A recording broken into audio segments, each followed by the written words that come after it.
అందరికీ నమస్కారం మిత్రులారా. సంస్కరణల పార్టీని గెలిపించండి, ప్రగతి సమాజాన్ని స్థాపించండి.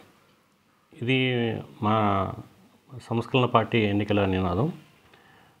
ఒక వారం క్రితం వరకు ఈ నినాదంతో ఉదయం నుంచి సాయంత్రం వరకు ప్రచారంలో మైక్ పట్టుకుని మైక్తో బ్యానర్ పట్టుకుని తర్వాత జెండాలు పట్టుకుని ఇంకా పాంప్లెట్స్ పంచుకుంటూ రోజంతా బిజీ గడిపేశాం.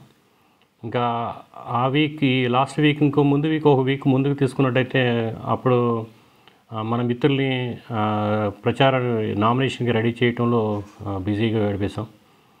నామినేషన్స్ వేయించడం, వాళ్ళకి అవసరమైన ఏదైతే సమాచారం కానీ ఇవ్వటం, తర్వాత నోటరీ చేయించడం, ఇవన్నీ కూడా వాటితో బిజీగా. అంతకుముందు 1 వీక్ చూసుకున్నట్టయితే మన మిత్రుల్ని ఈ ప్రచారాన్ని ఈ పోటీకి రెడీ అవ్వమని, తర్వాత పోటీ చేయమని వాళ్ళు ఆహ్వానించడంలో బిజీ గడిపేశాం.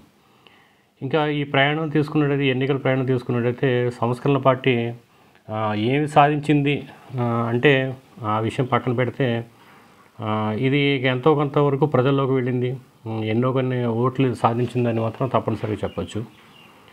అయితే ఇది పూర్తిగా ఇది అనుకున్న లక్ష్యం సాధించిందంటే తప్పనిసరిగా సాధించలేదని చెప్పచ్చు. ఎందుకంటే మనం రాష్ట్ర వ్యాప్తంగా పోటీ చేయాలనుకున్నాము. ఆ తర్వాత ఏ పార్లమెంటు కానీ మిగతా అన్ని విషయాల్లో కూడా మనం చాలా ప్లాన్డ్గా అందరి సమానత్వంతో, అందరి భాగస్వామ్యంతో మనం చేయాలనుకున్నాము. అయితే ఆ విషయంలో మాత్రం మనం పూర్తిగా ఫెయిల్ అయ్యాం. ఎందుకంటే దీనికి మన వంతు వరకు ఎంతో ప్రయత్నించినప్పటికీ ఏంటంటే ప్రజలు కలిసి రాకపోవటం, ముఖ్యంగా ఎవరైతే మనం నమ్మామో, మన లీడర్స్ అనుకున్నామో, లేదనుకుంటే మన భాగస్వాములు అనుకున్నామో వాళ్ళందరూ కూడా సమయాన్ని బాగా వృధా చేయటం. అంటే ఎన్నికలు ఎప్పటి నుంచి మనం 2-3 సంవత్సరాల నుంచి కూడా ఈ విషయంగా మనం వాళ్ళని ఎప్పుడు కూడా మనం రెడీ అయ్యి వాళ్ళని మనం యాక్టివేట్ చేయాలని కోరుకున్నప్పటికీ వాళ్ళు ఎవరో కూడా యాక్టివేట్ అవ్వకపోవటం, చివరి రోజు ఎన్నికల నామినేషన్ వరకు కూడా వాళ్ళు సమయాన్ని వృధా చేయటం, తర్వాత వాళ్ళు ఈ చివరిలో వాళ్ళ నామినేషన్ ప్రాసెస్ని వాళ్ళు సరిగ్గా డీల్ చేయలేక వాళ్ళ చేతులెత్తేసిన పరిస్థితి. తర్వాత కొంతమంది అయితే వాళ్ళు ఏదో వేరే పార్టీల్లో వాళ్ళకి ఏదైనా అడ్వాంటేజ్ అవుతుందేమన్నట్టుగా కొన్ని పార్టీలు ఇతర పార్టీల్లోకి వాళ్ళు స్వింగ్ అవటం. ఆ తర్వాత కొంతమంది అయితే ఇండిపెండెంట్గా పోటీ చేస్తే వాళ్ళకి ఏదైనా ఆఫర్స్ ఏమైనా వస్తాయేమో అన్నట్టుగా వాళ్ళు మన పార్టీ పేరు మీద కాకుండా ఇండిపెండెంట్గా పోటీ చేయటం, ఇలాగా ఎంతో నష్టాన్ని అంటే పార్టీకి కలిగజేశారు. మనం కూడా ఊహించలేకపోయాం. అంటే ఇలాగ చివరిలో ఇలా అవుతుందో ఊహించలేకపోయాం. లేదనుకుంటే మన వంతుగా మనం ముందుకెళ్ళినా పర్లేదు. అంటే వీళ్ళు పోటీ చేయకపోవటం ఒక ఎత్తు అయితే, మన పార్టీ కానీ మన నాయకుల సమయాన్ని బాగా వృధా చేయటం అనేది చేశారు. దానివల్ల మనం ఎవరైతే పోటీ చేసామో మాలాంటి ఎవరైతే నాయకులు ఉన్నారో వాళ్ళ కోసం సమయాన్ని వెచ్చించుకోలేని విధంగా వీళ్ళు సమయం వృధా చేశారు. లేదనుకుంటే మనం ప్రతి నాయకులు కూడా ఈవెన్ నేను కూడా ఈ సమయాన్ని వృధా వినియోగించుకోగలిగితే చాలా కన్సిడరబుల్గా ఓట్స్ అనేవి మనం సాధించగలిగేవాళ్ళం. అయితే మనం ఏదైతే మనం నమ్మామో, మన సిద్ధాంతం ఏదైతే అనుకున్నామో, తర్వాత దానికి సంబంధించి ఈ ప్రచార మెటీరియల్స్ కానీ నినాదాలు కానీ అయితే అవన్నీ కూడా చాలా అద్భుతంగా మనం ప్రజల్లోకి తీసుకెళ్ళగలిగాం. ప్రజలు కూడా అద్భుతంగా రిసీవ్ చేసుకున్నారు. చాలా చోట్ల ఏంటంటే ప్రజలు దీన్ని నమ్మటం కూడా జరిగింది. అయితే ఏంటంటే మనం ఈ రిపీటెడ్ మామూలుగా ట్యాపింగ్ అంటారు. అంటే ఒక వ్యక్తికి ఒకసారి చెప్పడం కాకుండా మనం పలుమార్లు చెప్పాలి. అదే పలు విధానాల్లో చెప్పగలగాలి. అంటే మన ప్రచారం ఏంటంటే ఏదో ఒకసారి వెళ్ళి కలిసి ఏదో ఒక పాంప్లెట్ ఇచ్చడం కాకుండా రిపీటెడ్గా వాళ్ళకి మామూలుగా ఈ ఆటో ప్రచారం ద్వారా కానీ, వెహికల్ ద్వారా ప్రచారాలు కానీ, లేదనుకుంటే ఇతర మార్గాలు యాడ్స్ కానీ, లేదనుకుంటే మామూలుగా ఈ కళాకారుల ద్వారా చెప్పించడం కానీ, ఇలా రకరకాలుగా మనం చేసుకున్నట్టయితే ఆ ప్రజల్లోకి ఇది వెళ్ళి వాళ్ళలో ఈ ఆలోచన కలిగిస్తుంది. తర్వాత వాళ్ళకి ఏంటంటే ఈ ఓటుగా మారుతుందన్నమాట. అయితే ఇన్ని విధాలుగా మనకు ఉన్న కన్స్టెంట్స్ ఏదైతే ఈ మనీ కన్స్టెంట్స్ ఉన్నాయో వాటి వల్ల మనం ఇన్ని విధాలుగా మనం ప్రజలకు చేరువ చేయలేకపోయాం. ముఖ్యంగా సమయం కూడా మనకు సరిపోలేదు. ఏదైతే ఇప్పుడు ముందు జరిగిందో వ్యక్తుల వల్ల ఏదైతే సమయం వృధా అయిందో దానివల్ల మనం ఏవైతే పోటీ చేశారో వాళ్ళకి మనం సమయం ఇవ్వలేకపోయాం. వాళ్ళు కూడా సరిగ్గా ప్రచారం చేసుకోవాల్సిన స్థితికి ఎక్కింది. అయితే మనకేంటంటే దీనికి అందరి కారణం ఏంటంటే మనం వ్యక్తిగతంగా ఒక వ్యక్తి లేదంటే 10 మందో కలిపి వెళ్ళాలని కాదు. ఒక రాష్ట్రం అంతా ఒక యూనిట్గా వెళ్ళాలండి. మనం ఏంటంటే దేశ స్థాయిలో మార్పు మనం కోరుకున్నాము.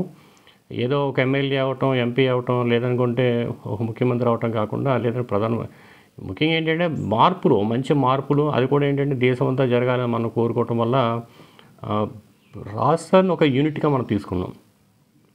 ఎందుకంటే ఏదో ఒక చోట మనం చేసుకుంటూ వెళ్ళి కొన్ని ఓట్లు సాధించినంత మాత్రాన కాకుండా ఒక రాష్ట్రం ఒక యూనిట్ ఒక రాష్ట్రం అంతా కూడా మనం ఒక చలనం కనుక కలిగించినట్టయితే ఫర్దర్గా మనం దేశం అంతా వ్యాప్తి చెందడానికి మనకి అవకాశం ఏర్పడుతుంది. ఆ విషయంలో అయితే మనం చాలా సక్సెస్ అయ్యాం. ముఖ్యంగా ఆంధ్ర రాష్ట్రం అంతా కూడా మనం పోటీ చేయలేకపోయినప్పటికీ ప్రతి నియోజకవర్గంలో కూడా మనకంటూ కొంతమందిని మనం పరిచయస్తులు సాధించుకోవటం, తర్వాత చాలామందికి మనం ఈ విషయంగా మనం వాళ్ళని యాక్టివేట్ చేయాలని కోరుకోవటం, చాలామంది గుర్తించి అక్కడ కూడా ఏంటంటే అక్కడ ఉన్న పరిస్థితులు ఏంటి, సామాజిక రాజకీయ పరిస్థితులు ఏంటి, ఇలాంటి విషయాల మీద అధ్యయనం చేయటం, ఇలాగా ఎన్నో విషయాలుగా మనం రాష్ట్రం అంతా కూడా మనం చేయగలిగాము. ఇది మనకి ఈరోజు కాకపోయినా రేపైనా అది తప్పనిసరిగా మనకి ఈ అనుభవం అనేది ఉపయోగపడుతుంది. ఇంకేంటంటే మనం ఎంత సక్సెస్ కాలేకపోయినా ప్రస్తుతానికైతే మనం ఒక ఫెయిల్యూర్గా మిగిలినప్పటికీ అయితే మనం ఒక పార్టీగా దీన్ని మలుచుకోవటం, తర్వాత ఏంటంటే ఒక ఎలక్షన్ వరకు రావటం, తర్వాత ప్రచారం అన్నీ కూడా మనం సొంతంగా చేయటం, ప్రతి ప్రాసెస్ని కూడా ఏంటంటే మనం స్వయంగా ఎక్స్పీరియన్స్ చేస్తూ దాంట్లో ఉన్న లోతుపాట్లన్నీ డీప్గా స్టడీ చేసి మనం రావటం వల్ల మనకి ఏంటంటే ఎనలేని అనుభవం అనేది మనం సాధించాం. ఇది తప్పనిసరిగా ఏంటంటే మనకి పార్టీ పరంగా కానీ వ్యక్తుల పరంగా కానీ ప్రతి ఒక్కరికి కూడా ఏంటంటే ఇది ఉపయోగపడుతుంది. ఇదేంటంటే మనం నిలదొక్కుకోవడానికి ఈ ఎక్స్పీరియన్స్ అనేది చాలా చాలా దోహదపడుతుంది. సో ఆ విధంగా మన పార్టీగా కూడా మనం చాలా గొప్ప విజయాన్ని సాధించినట్టే. ఆ తర్వాత ఏంటంటే మనం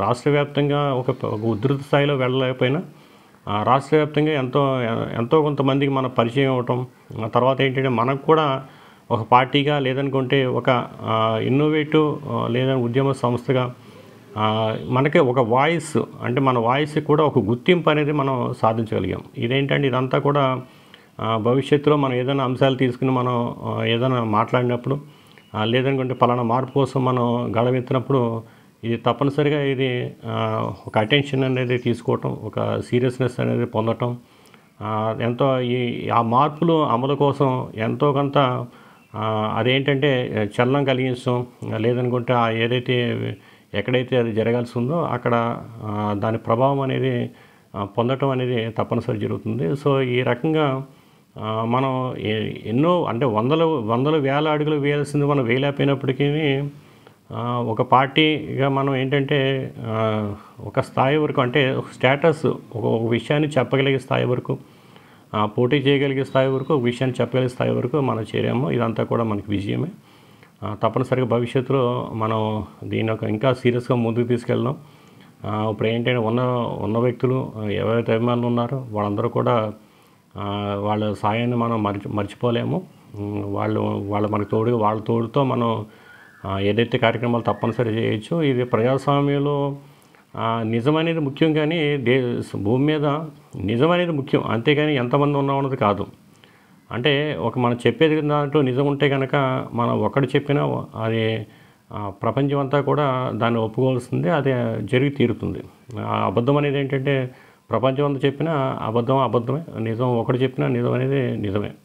సో ఆ రకంగా మనం ఏదైతే అంశాలు తీసుకున్నామో అవన్నీ కూడా తప్పనిసరిగా అమలు జరగాల్సిందే, జరిగేవే. ఆ రకంగా మనం ఆ విషయాల మీద మనం ముందు మనం తప్పనిసరిగా పోరాడతాం.